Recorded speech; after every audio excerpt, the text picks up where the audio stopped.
Welcome back friends. तो आज हम लोग एक नया टॉपिक और एक नया आपका चैप्टर स्टार्ट करने वाले हैं। उस चैप्टर का नाम है आपका पॉलीमर्स। बेसिकली क्या है, ये आपके क्लास 12th का चैप्टर है।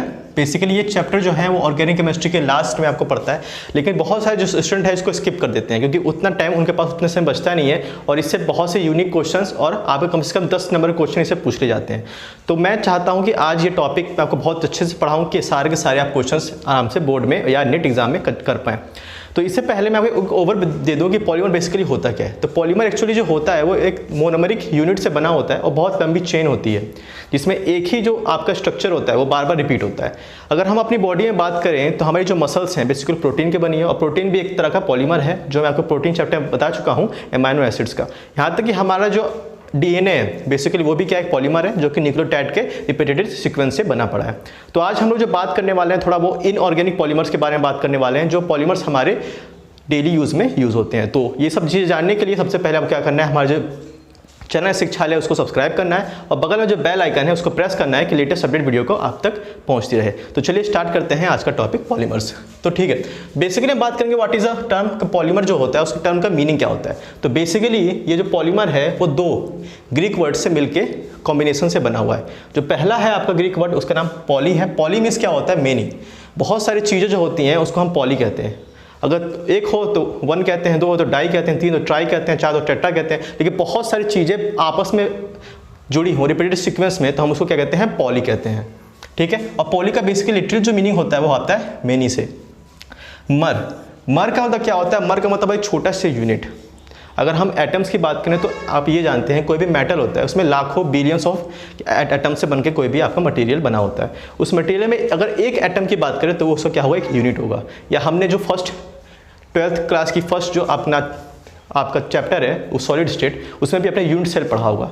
एक यूनिट सेल जब हजारों लाखों यूनिट सेल आपस में जुड़ के पूरा का पूरा एक आपका 3 डायमेंशनल स्ट्रक्चर का फॉर्म करते हैं। तो बेसिकली पॉलीमर में यही होता है, जो एक यूनिट बार बार रिपीट होती है और क्या बना देती है, लंबा सा, बहुत लंबा और स्ट्रक्चरली एक पॉलीमर बना देती है। अब हम बात करते हैं इसके दूसरे के बारे में। The term polymer is defined as very large molecules.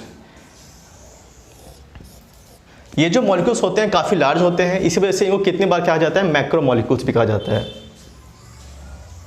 और कितने समय हमारी बॉडी के अंदर यही चीज़ें क्या होती हैं, जो प्रोसेस होती है उल्टी चलती है। मैक्रो मॉलिक्यूल्स को आपके स्मॉल मॉलिक्यूल्स में तोड़ा जाता है और फिर एनर्जी उससे प्रोड्यूस होती है। लेकिन हम यहाँ पे क्या करने वाले हैं, हम यहाँ पे जो प्रोसेस हमारी बॉडी के अंदर होती है उसको उल्टा करने वाले हैं। हम छोटे छोटे मॉलिक्यूल्स को आपस में पॉलीमराइज कराने वाले हैं और पॉलीमराइज करके एक स्ट्रक्चर बनाने वाले हैं जो कि काफ़ी बड़ा हो और मैक्रो मॉलिक्यूल हो। लेकिन मैक्रोमोलिक्यूल की कुछ अपनी विद इन लिमिट्स होती हैं। वो क्या होती हैं, अगर आपका 10⁻³ तो 10⁻7 U के बीच में अगर आपका क्या है मॉलिक्यूलर मास है तभी वो पॉलीमर होगा। इससे अगर छोटा है या इससे कम है तो पॉलीमर नहीं कहलाएगा। तो अगर इसके विद इन रेंज के अंदर है वो पॉलीमर, वो जितनी भी मेमोरिक यूनिट्स आपस में मिलकर स्ट्रक्चर बना रही हैं वो इसके विद इन रेंज के अंदर आती हैं तभी वो पॉलीमर कहलाएंगे, नहीं तो पॉलीमर नहीं कहलाएंगी। चलिए अब आगे बात करते हैं। और ये जो पूरी प्रोसेस होती है जहाँ पे आपके छोटे छोटे यूनिट्स आपस में जुड़ते हैं, वो बेसिकली कैसे जुड़ते हैं, तो उनके बीच में क्या होता है, केमिकल बॉन्ड्स बनते हैं। बहुत तरह के बॉन्ड्स बनते हैं, कितनी बार तो हाइड्रोजन बॉन्ड्स बनते हैं, कितनी बार क्रॉस लिंकिंग्स बनती हैं और कितनी बार, लेकिन बेसिकली जो आपका बॉन्ड बनता है वो बॉन्ड बनता है कोवलेंट बॉन्ड। क्योंकि जितने भी आप देखेंगे पॉलीमर्स होते हैं वो बेसिकली कार्बन के होते हैं। कार्बन एक बहुत बड़ा मेजर रोल प्ले करता है आपके पॉलीमराइजेशन में, क्योंकि उसी के पास क्या किस की प्रॉपर्टी होती है, कैटिनेशन की प्रॉपर्टी होती है। और कैटिनेशन की प्रॉपर्टी में आपको पहले भी ऑर्गेनिक केमिस्ट्री में बता सका हूँ कि क्या होती है कैटिनेशन। कैटिनेशन होती है एक स्ट्रेट चेन और बहुत सारे कार्बन्स को आपस में जोड़ने की टेंडेंसी। अब हम अगर एग्जाम्पल लें कार्बन का ही मैंने जैसे बात की, तो एग्जाम्पल लें तो हम इथीन का एग्जाम्पल लेते हैं। इथीन को बहुत सारे इथीन के लाखों हजारों मॉलिक्यूल्स को आपस में जोड़ देते हैं तो वो क्या बन जाता है, पॉलीथीन बन जाता है। और पॉलीथीन वही होता है जिसको आप जितने भी गुड्स होते हैं, जितने भी आप परचेज करते हैं उसको कैरी ऑन करने के लिए यूज़ करते हैं। अब बेसिकली ये प्रोसेस होती कैसे है, तो इथीन का अगर मैं स्ट्रक्चर बनाऊँ तो CH2 डबल बॉन्ड CH2 होता है, लेकिन with the help of a free radical अगर ये मैं बॉन्ड तोड़ूं तो इन दोनों के पास क्या हो जाएगा, एक एक क्या हो जाएगा, इलेक्ट्रॉन हो जाएगा। फिर ये क्या करेगा, एक इथीन मॉलिक्यूल दूसरे इथीन मॉलिक्यूल से जाके अटैच हो जाएगा। तो विद द हेल्प ऑफ किससे, पॉलीमराइजेशन के टेक्निक से। तो बेसिकली क्या बना देगा, अब यहाँ पे जो बॉन्ड था या टूट गया है, दोनों के पास एक एक आ गया है तो ये एक आपका मोनोमर बन गया है। ऐसे क्या होंगे, हजारों लाखों मोनोमर होंगे जो आपस में इसके साथ क्या करेंगे, बॉन्ड बनाते जाएंगे। और यही जो रिपीटेटिव यूनिट है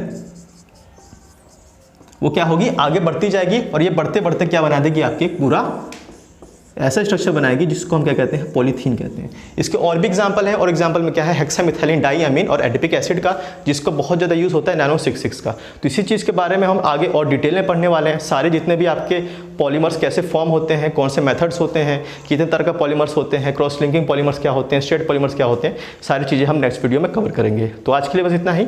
थैंक यू। और प्लीज़ जो आपकी ये वीडियो है उसको शेयर कीजिए, लाइक कीजिए, और क्वेश्चंस हैं तो कमेंट बॉक्स में जरूर लिखिएगा। धन्यवाद।